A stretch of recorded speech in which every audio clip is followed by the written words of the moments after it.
আমরা সবাই জানি যে কেন্দ্রীয় ব্যাংক টাকা ছাপায়, কিন্তু আপনি কি জানেন বাজারে থাকা অধিকাংশ টাকাই আসলে কোনো প্রেসে ছাপা হয় না, বরঞ্চ আপনার আশেপাশে থাকা বাণিজ্যিক ব্যাংকগুলোই এই টাকা তৈরি করে। হয়তো অবাক হচ্ছেন। আজকের ভিডিওতে আমরা জানাবো ব্যাংক কিভাবে শূন্য থেকে টাকা তৈরি করে, এর সম্পূর্ণ কৌশল, অনেক অজানা তথ্য, অনেক উপাত্ত। আসসালামু আলাইকুম, বিজনেস অ্যান্ড মার্কেটিং রোডের সাথে আছি আমি মোহাম্মদ হাবিব রাজীব। আমরা আমাদের চ্যানেলে marketing, online marketing, digital marketing, e commerce, e business, অনলাইনে অর্থ উপার্জনের পদ্ধতি, ছাত্র এবং নারীদের অনলাইন অর্থ উপার্জনের পদ্ধতি, বিভিন্ন ধরনের বিনিয়োগ, নতুন উদ্যোক্তাদের বিনিয়োগ পদ্ধতি এবং আধুনিক মার্কেটিংয়ের যত আধুনিক কনসেপ্ট রয়েছে সেই কনসেপ্ট নিয়ে আমরা আলোচনা করে থাকি। সো আমাদের এই চ্যানেলটি অবশ্যই একটি বিশ্লেষণধর্মী, তাৎপর্যপূর্ণ একটি চ্যানেল হতে পারে আপনার কাছে, এবং আমরা যতটুকু তথ্য দিয়ে থাকি আমাদের পেশাগত জ্ঞান, দক্ষতা, আমাদের স্টাডি, অ্যানালাইসিস এবং বিভিন্ন মাধ্যম থেকে তথ্য সংগ্রহের মাধ্যমে আমরা এই তথ্যগুলো আপনাদের সামনে উপস্থাপন করে থাকি। সো আজকের ভিডিওতে আমরা জানাবো কিভাবে একটি ব্যাংক শূন্য থেকে টাকা তৈরি করে। প্রথমে আমরা আলোচনা করব ফ্র্যাকশনাল রিজার্ভ ব্যাংকিং। ব্যাংক আপনার জমা রাখা সব টাকা তার ভল্টে রেখে দেয় না, বরঞ্চ কেন্দ্রীয় ব্যাংকের নিয়ম অনুযায়ী আপনার আমার জমাকৃত অর্থের একটি অংশ, যেমন 10%, তার ভল্টের জমা রাখে এবং 90% অন্য কাউকে লোন দিয়ে দেয়। ধরুন আপনি ব্যাংকে 100 টাকা জমা দিলেন, ব্যাংক 10 টাকা রেখে 90 টাকা অন্য কাউকে লোন দিয়ে দিল। এখন আপনার অ্যাকাউন্টে রয়েছে 100 টাকা, লোন গ্রহীতার কাছে রয়েছে 90 টাকা, অর্থাৎ সিস্টেমে এখন 190 টাকা হয়ে গেছে। এভাবেই ব্যাংক টাকা তৈরি করে, যেটাকে বলা হয় ফ্র্যাকশনাল রিজার্ভ ব্যাংকিং। এরপর হচ্ছে লোন ও ডিজিটাল মানি। যখন কেউ ব্যাংক থেকে লোন নেয়, ব্যাংক তাকে নগদ টাকা না দিয়ে তার অ্যাকাউন্টে টাকার অঙ্কটি লিখে দেয়।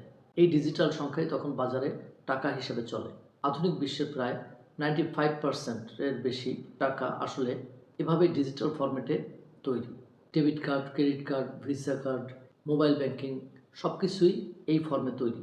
এরপর আমরা আলোচনা করব মানি মাল্টিপ্লায়ার ইফেক্ট। এ পর্যায়ে লোনের টাকা যখন আবার অন্য কোনো ব্যাংকে জমা হয়, সেই ব্যাংক আবার তাদের নির্দিষ্ট অঙ্ক রেখে বাকি অংশটি লোন দিয়ে দেয়।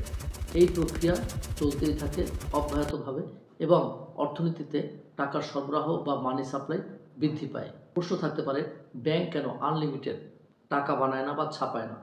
ব্যাংক যদি ইচ্ছে মতো টাকা ছাপাতো, বা কেন্দ্রীয় ব্যাংক যদি ইচ্ছে মতো টাকা ছাপাতো, বা টাকা ছাপানোর যদি কোনো রুলস রেগুলেশন না থাকতো, তাহলে একটি দেশে বা একটি বাজারে দেখা দিত মুদ্রাস্ফীতি বা ইনফ্লেশন। এই মুদ্রাস্ফীতি বা ইনফ্লেশনের ফলে একটি দেশের প্রত্যেকটা পণ্যের দাম হবে আকাশচুম্বী।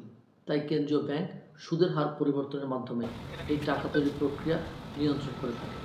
মুদ্রাস্ফীতির ফলে মুদ্রার মান কমে যাওয়ায় বাজারে অনিশ্চয়তার সৃষ্টি হয়, যা দীর্ঘমেয়াদী বিনিয়োগকে বাধাগ্রস্ত করে এবং দেশের অর্থনৈতিক প্রবৃদ্ধিকে ধীরগতি করে দেয়। Banks essentially maintain economic momentum by transforming public credit demand into money, which is strictly regulated by central banks, interest rates and monetary policies. অর্থাৎ ব্যাংকগুলো মূলত জনগণের ঋণের চাহিদাকে মেটায়, টাকায় রূপান্তর করে অর্থনৈতিক গতিশীলতা বজায় রাখে, যা কেন্দ্রীয় ব্যাংকের সুদের হার ও মুদ্রানীতির মাধ্যমে কঠোরভাবে নিয়ন্ত্রণ হয়। এক কথায় আপনার লোনই হলো ব্যাংকের টাকা তৈরির প্রধান হাতিয়ার। সো আজকের ভিডিওর মাধ্যমে আমরা ব্যাংক কিভাবে টাকা ছাপায় বা ব্যাংক কিভাবে টাকা তৈরি করে এই বিষয়ে আমরা একটা পরিচ্ছন্ন ধারণা দেওয়ার চেষ্টা করলাম। সো আজকের এই ভিডিওর মাধ্যমে আপনার অনেক অজানা প্রশ্নের উত্তর আপনি না বলা সত্ত্বেও পেয়ে গেলেন। সো এই ধরনের ইনফরমেটিভ বিশ্লেষণধর্মী ভিডিও পেতে ডেফিনেটলি আমাদের চ্যানেলের পাশে থাকবেন, সাথে থাকবেন, সংযুক্ত থাকবেন। প্রত্যেক দিনের আপডেট ভিডিও পেতে আজকে এই এখনই চ্যানেলটি সাবস্ক্রাইব করতে পারেন। ভিডিওটি যদি ভালো লাগে তাহলে আপনার কাছের এবং প্রিয়জন মানুষের কাছে ভিডিওটি শেয়ার করতে পারেন। আমাদের পরবর্তী ভিডিও পেতে ডেফিনেটলি চ্যানেলটির সাথে সংযুক্ত থাকবেন। দেখা হচ্ছে পরবর্তী ভিডিওতে।